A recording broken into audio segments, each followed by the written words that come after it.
కృష్ణా జిల్లా మచిలీపట్నం నియోజకవర్గ పరిధిలోని కానూరు గ్రామంలో 3 రోజుల క్రితం వైసీపీ ఫ్లెక్సీ బ్యానర్ విషయంలో వివాదం తలెత్తింది. అది ఇప్పటికీ సద్దుమణగకపోవడంపై చర్చనీయాంశమైంది. పోలీస్ స్టేషన్లో పోలీస్ లాఠీలతో దెబ్బలు తిన్న యువకులు ఇంకా ఆసుపత్రి నుంచి డిశ్చార్జ్ కాలేదు. ఇదిలా ఉండగా జనసేన టీడీపీ నాయకులు బాధితులకు మద్దతు తెలిపేందుకు వారి కుటుంబాలపై స్థానిక ఎమ్మెల్యే పేర్ని నాని, ఆయన కుమారుడు పేర్ని కిట్టు అండదండలతో రెచ్చిపోతున్నారని రైతు అధ్యక్షుడు గోపు సత్యనారాయణ ఆవేదన వ్యక్తం చేశారు. బాధితులను పరామర్శించకపోగా వారిపై దుష్ప్రచారం చేస్తూ వారి తల్లిదండ్రులను బెదిరింపులకు గురిచేస్తున్నారని మండిపడ్డారు. తమకు రక్షణ కల్పించాలంటూ ఆవేదన వ్యక్తం చేశారు. కానూరు గ్రామం జీ కానూరు గత 6 నెలల కిందట అంగన్వాడీ శాంక్షన్ అయ్యింది. దానికి గాను శంకుస్థాపనకి నానిగారు రావడానికి మా రంగాబొమ్మ వద్ద జనసేన బ్యానర్లు కట్టడం, జనసేన బ్యానర్లు ఉన్నాయి. నానిగారు రావడం కోసం బ్యానర్లు తీయమని వైసీపీ కార్యకర్తలు తీయమని మమ్మల్ని కోరినారు.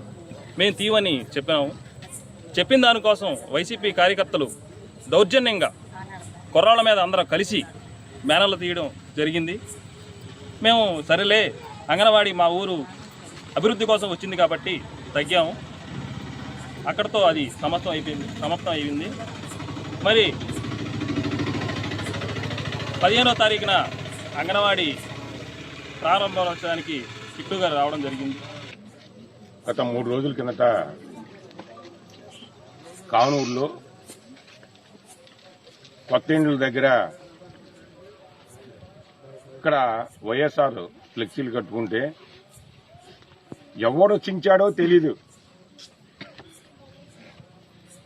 తెలియని అటువంటి ఫ్లెక్సీల్ని అమాయకులైనటువంటి 3 మీద, కొత్త ఇండ్ల దగ్గర 3 కుర్రోళ్ల మీద, లోకేష్, బ్రహ్మం, విజయ్, ఇలా 3 కుర్రోళ్ల మీద కేసు పెట్టి అర్ధరాత్రి సుమారు 11:30-12 గంటలకి ఎస్ఐని పంపించి, కానిస్టేబుల్ని పంపించి వీళ్ళని తీసుకెళ్లి పోలీస్ స్టేషన్ దగ్గర కాకుండా వేరే చోట, అక్కడ ట్రెజరీ ఆఫీసులు ఉంటే ట్రెజరీ ఆఫీస్ దగ్గర తీసుకెళ్లి ఆ ఎస్ఐ ఇష్టం వచ్చినట్టు కొట్టను, అరికాళ్ళ మీద కొట్టను, మోకాళ్ళ మీద కొట్టను, నీళ్లు పోయి